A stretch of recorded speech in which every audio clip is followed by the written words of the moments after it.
मार्च 2026 में इंडिया और कनाडा ने एक ऐसी डील साइन की है जिसने ग्लोबल एनर्जी मार्केट में हलचल मचा दी है। पीएम मोदी और कनाडियन पीएम मार्क कार्नी ने $2.6 बिलियन यानी करीब 21,500 करोड़ रुपए का एक massive uranium supply agreement finalize किया है। इस डील के तहत कनाडा की कंपनी कैमिको इंडिया को अगले 9 सालों तक यानी 2027 से 2035 तक लगभग 22 million pounds uranium concentrate supply करेगी। ये सिर्फ एक ट्रेड डील नहीं है, ये इंडिया की एनर्जी सिक्योरिटी के लिए एक मास्टर स्ट्रोक है। अब सवाल यह है कि कनाडा ही क्यों?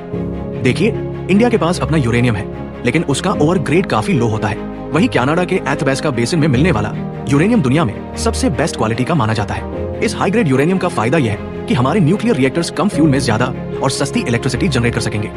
अगले 9 साल के लिए ये फ्यूल सप्लाई लॉक करके इंडिया ने अपने न्यूक्लियर प्लांट्स के लिए रॉ मटेरियल की चिंता खत्म कर दी है। ये डील इंडिया के विकसित भारत 2047 के विजन का एक बहुत बड़ा पिलर है। हमारा टारगेट है कि 2047 तक हम 100 गीगावाट्स न्यूक्लियर कैपेसिटी टच करें।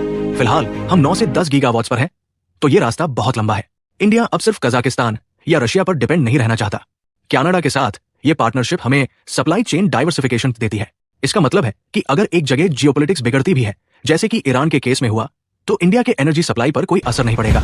सबसे बड़ी बात, ये डील पिछले कुछ सालों की डिप्लोमैटिक टेंशन के बाद एक रीसेट बटन की तरह है। इस विजिट में सिर्फ यूरेनियम ही नहीं, बल्कि क्रिटिकल मिनरल्स जो हमारी ईवी बैटरियों के लिए जरूरी है, और ट्रेड एग्रीमेंट्स पर भी बात आगे बढ़ी है। दोनों देश समझ चुके हैं कि क्लाइमेट चेंज से लड़ने और इकोनॉमिक ग्रोथ के लिए साथ आना ही समझदारी है। 2027 से जब ये डिलीवरी शुरू होंगी, तब इंडिया की एनर्जी जर्नी में एक नया चैप्टर जुड़ेगा। ये डील कार्बन एमिशन कम करने और इंडिया को एक डेवलप्ड नेशन बनाने की तरफ एक बहुत बड़ा कदम है। आपको क्या लगता है, क्या न्यूक्लियर पावर ही इंडिया का फ्यूचर है? कमेंट्स में जरूर बताएं।